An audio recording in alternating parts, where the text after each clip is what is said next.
as eleições municipais, as mais caras da história. Jorrou dinheiro. O que teve de compra de voto nesse Brasil, o que teve... Analisando, né, filosoficamente, o que aconteceu ali, o Trump foi eleito, né? O Lula tava claramente ali falando da Kamala Harris e tal. Um completo ignorante. É muito triste ser governado por gente desse nível. Não, me dá uma tristeza, cara. Eu vejo o Lula falando, não serviria pra ser síndico de prédio. E ele pegou e agora ele recuou, né? Ele deu um passo pra trás, cumprimentou o Trump ali. O que você acha que vai acontecer nessa relação do Brasil e dos Estados Unidos? Você acha que continua a mesma coisa? Ou o Lula, ele é bem pragmático nisso daí? Ele vai se fazer de bonzinho? Cara, vai mudar pouquíssimo. Vai mudar pouquíssimo. Assim como mudou quase nada na era Trump, no governo passado do Trump. Então a direita toda empolvorosa no Brasil. Meu, agora a nova era. O Trump vai ter a nova era. O Trump vai trazer ETs que vão entrar no STF, vão depor Alexandre de Moraes e não sei o quê. O grau de imbecilidade é uma coisa que me comove, sabia? Você falou isso mesmo? Você foi mesmo o espermatozoide mais apto na corrida pela vida? É uma coisa bizarra. Vamos olhar para a história, né? Trump presidente numa época ainda do Bolsonaro. Bolsonaro numa postura servil, canina, parecia um poodle. Declarando um I love you.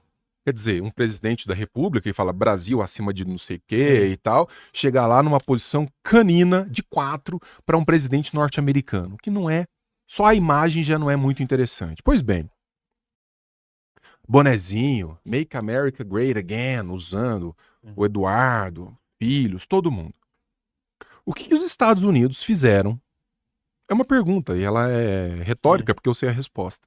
O que os Estados Unidos fizeram nessa época, a gente com um presidente de direita, alinhado ideologicamente, para o Brasil quando foi preciso? Nada. Nada. Em algum momento que nós precisamos do Trump na ONU, em órgãos de comércio internacional, nada. Zero. Nenhuma manifestação de simpatia, nem nada.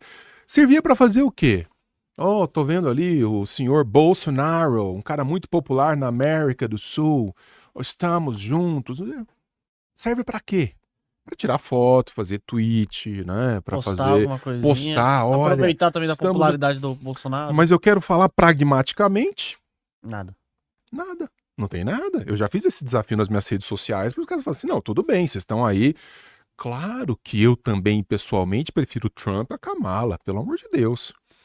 Mas a gente tem que ter em mente uma coisa.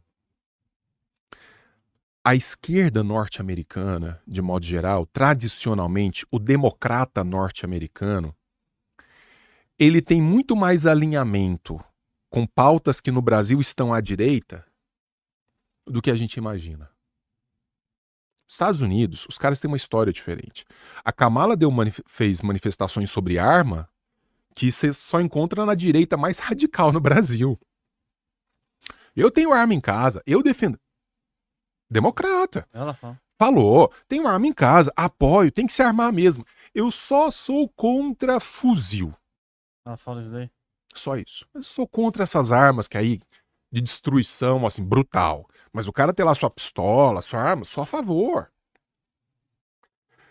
Político democrata norte-americano é político que, defendendo os interesses do país deles, não quer saber, meu amigo. Vai patrolar. Vai patrolar. Os Estados Unidos têm interesses com o Brasil que independem de esquerda e direita. Estão nem aí.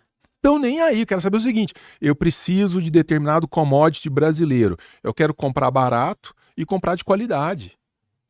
Não interessa se é Kamala, se é Biden, se é Obama, não interessa se é Trump, não interessa. Se é Bush, não interessa. Os caras vão negociar como nação. Eles têm essa política muito forte. Sim. Só aqui, nesses cantos do mundo, América Latina, que a gente fica assim, eu sou de direita, então eu não negocio com não sei quem.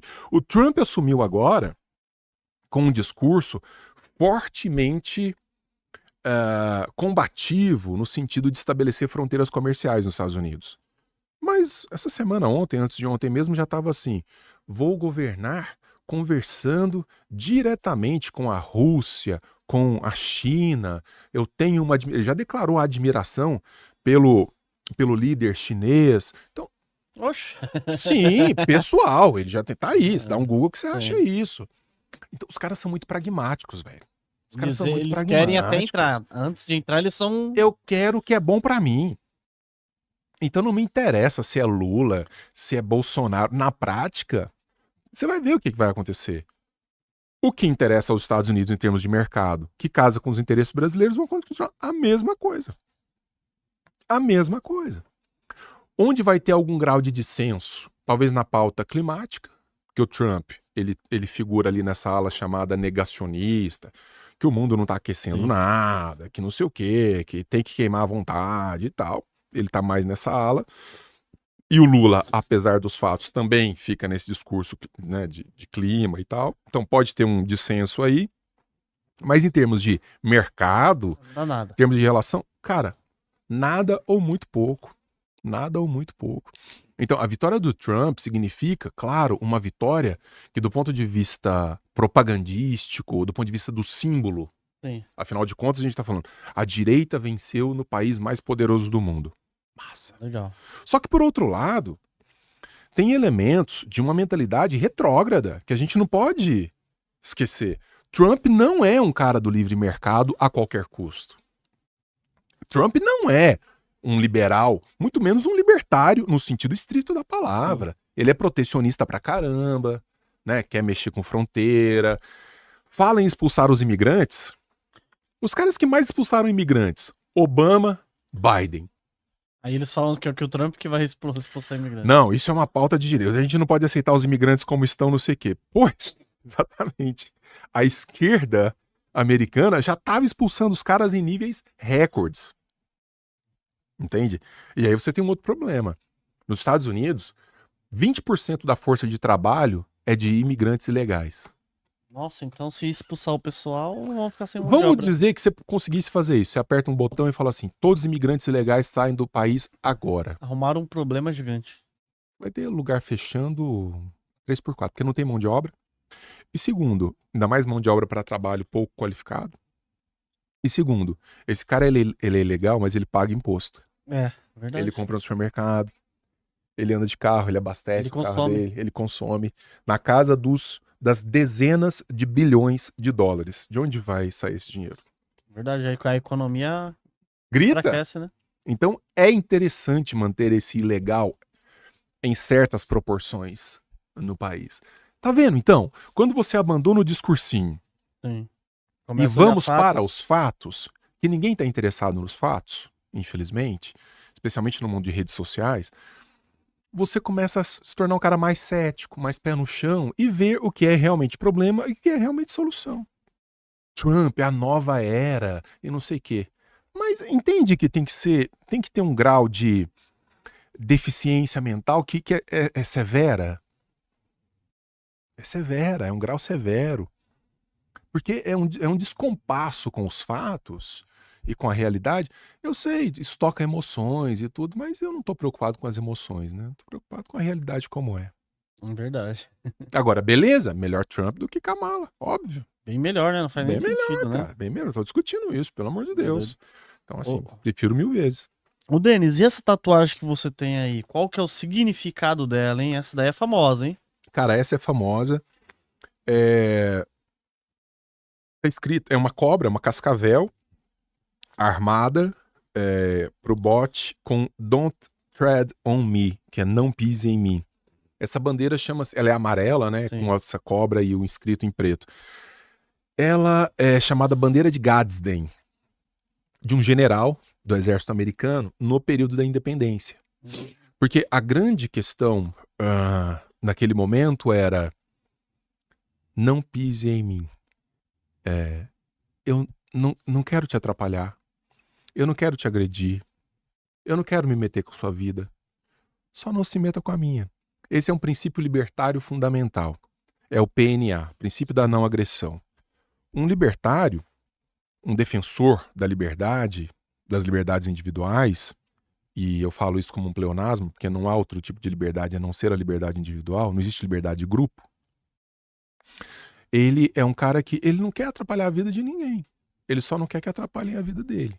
Então, quando ele olha para um país que cobra dele meio ano de trabalho para pagar imposto, você entende que dos 12 meses que você trabalha, a metade do ano, se você for calcular bem, você trabalha só para pagar imposto, para sustentar essas loucuras que você vê aí fora, para sustentar um hospital que não atende, uma estrada pública esburacada. O seu carro tem que estar em boas condições, mas a estrada não. Sim. Ela pode matar com buraco. Ela pode matar, não tem problema. Entra com processo contra o Estado por causa de um buraco que matou sua família, para ver o resultado que você vai ter daqui a quanto tempo. Entende? Então, o libertário ou o defensor da liberdade, ele se coloca contra isso. E essa ideia fica consignada na bandeira de Gadsden, né? Então, assim, eu posso ser bastante incômodo a você, mas nem é essa a minha intenção. Eu só quero tocar a minha vida, só quero fazer minhas coisas. Mas o Estado não, né? O Estado, especialmente, e retroalimentado por uma visão errônea das pessoas, ele só avança sobre a gente, ele só avança sobre o sujeito, ele só suga, ele é parasitário. Eu já disse isso outras vezes, insisto nesse ponto. Com uma caneta, né? Uma caneta. Você acredita, ontem eu estava conversando com uns amigos sobre isso, você acredita honestamente que tem alguém em Brasília trabalhando, com raríssimas exceções, raríssimas, que eu conto numa mão, trabalhando pelo Brasil? Com certeza não, né? O único que eu vejo, assim, que eu consigo lembrar agora desse momento, deve ter outros, né? Mas o Marcel Van Hatten, eu gosto bastante dele. Sim, você é um cara decente, Gilson Marx. Tem umas pessoas ali que você vê, mas o restante você começa a olhar... Adriana, que é uma deputada por São Paulo, que faz um ótimo trabalho. Mas, cara, é muito raro. É muito raro. Então, o cara, quando ele entra na política, ele tem os estímulos errados. Porque, assim... Por que ele tem os estímulos errados? Porque as demandas públicas são erradas. Por isso que eu falo que é um problema educacional. Quero dizer o seguinte, pensa no político como um cachorro adestrável. É uma imagem muito boa essa. Pensa no político como um cãozinho adestrável. Se ele faz uma coisa considerada correta e você dá um biscoito para ele vai fazer mais vezes essa coisa correta. Se ele faz uma coisa errada e você dá um biscoito para ele vai fazer mais vezes essa coisa errada. Nós estamos, com a nossa vida política, estimulando majoritariamente os nossos antagonistas, aqueles que mais nos ferram. Vou dar um exemplo prático disso. Até muito pouco tempo, nós tínhamos um fundo eleitoral, que era um fundo de campanha política, de 2 alguma coisa bilhões de reais. Era bem menor do que isso. E os políticos falaram assim, tá pouco, a gente precisa de mais dinheiro para fazer campanha. Como eles mesmos votam a respeito, meteram 2 bilhões e não sei quanto como projeto. Eu me lembro que isso à época, tô falando de que, se eu não estiver errando por muito, 10 anos atrás. Os caras... Não, isso deu manchete de jornal. Os caras ficaram loucos. Como? 2 bilhões para fazer panfleto? Para fazer tráfego de internet? Vocês estão loucos? País de gente que passa fome, com tantos problemas sociais. Eles votaram, aprovaram. É vida que segue. Exatamente, é só um barulho momentâneo, né? É aquele momento ali, 2, 3 dias, e o que acontece? Esse cara vai fazer campanha com esse dinheiro, roubado da população.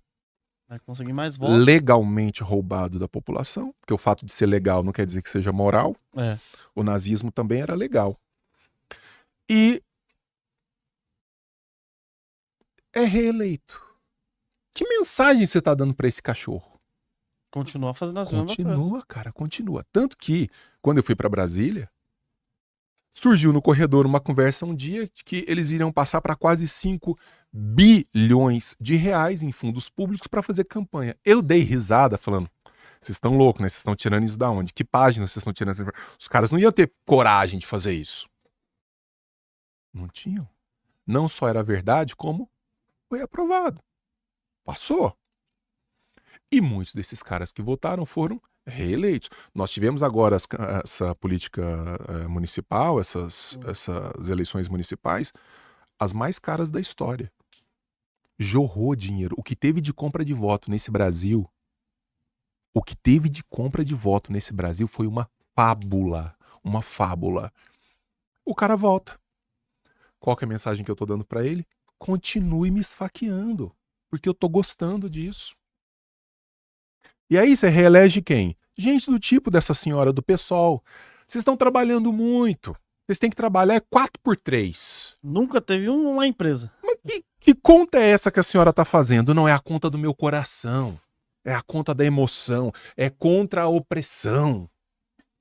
E aí você é obrigado a dar uma notícia ruim que é a conta não fecha. Ou me lembro quando tava falando de piso para enfermagem. Tem que fazer um piso para enfermagem. Era um salto assim. Olha que coisa maravilhosa resolver os problemas na canetada, irmão.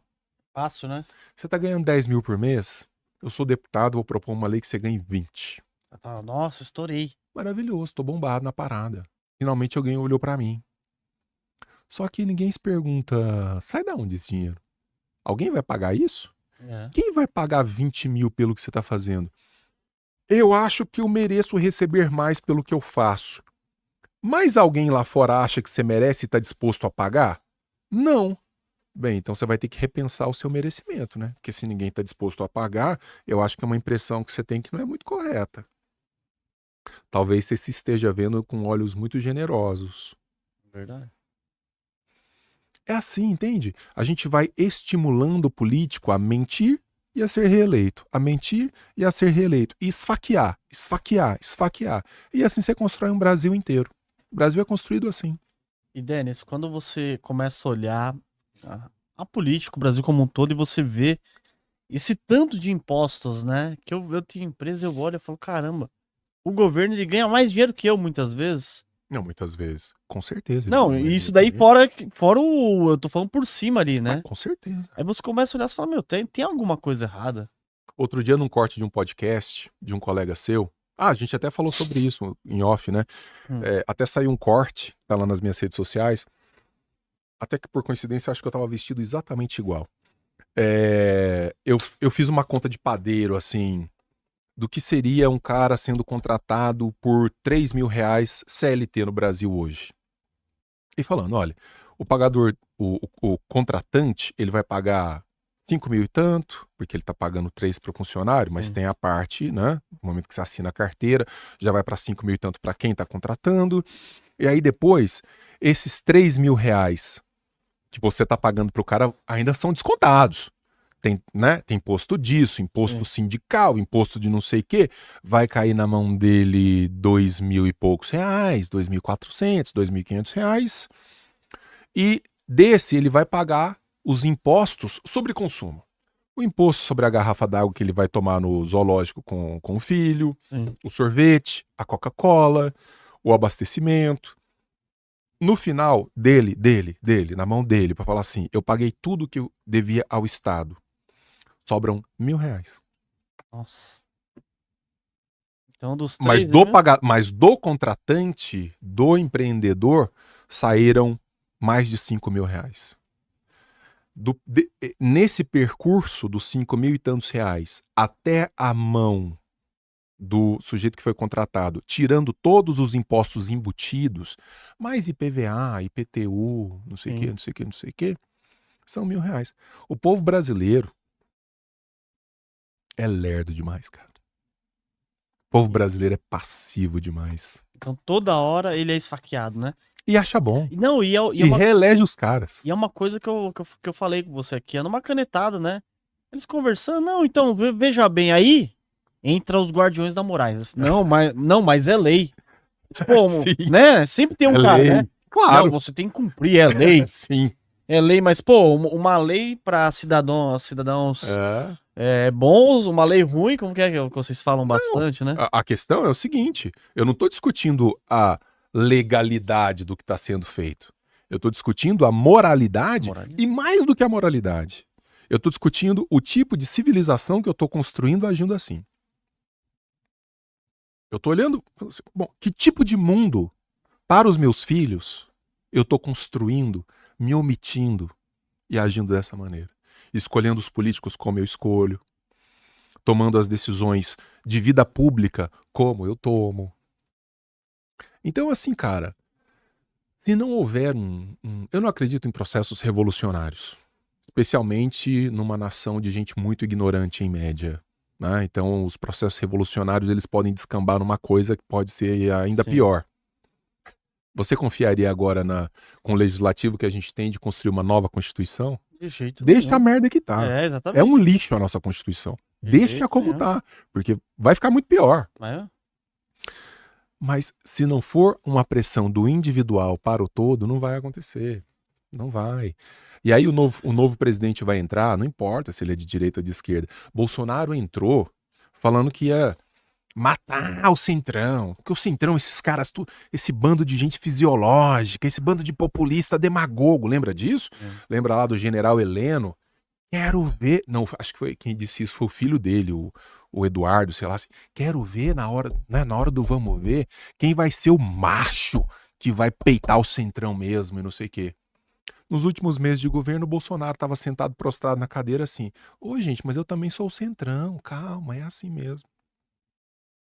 Complicado, Tô né? mentindo alguma Não. coisa? São os fatos. Então, é um sistema que corrompe. E é um sistema que atrai os piores. Os piores são eleitos. Por quê? Porque as demandas feitas por uma população que não reflete, que não pensa, não tem nem instrumentos para pensar, as demandas atraem os piores. Para analisar ações, BDRs, fundos imobiliários, acesse a plataforma do Investidor 10. Inclusive, para você gerenciar a sua carteira, saber quantos de dividendos você vai receber. Inclusive, eu deixei a carteira da minha filha, a Laurinha, ela tem 3 anos e já invisto para ela. Todos os ativos, tá no link aqui embaixo.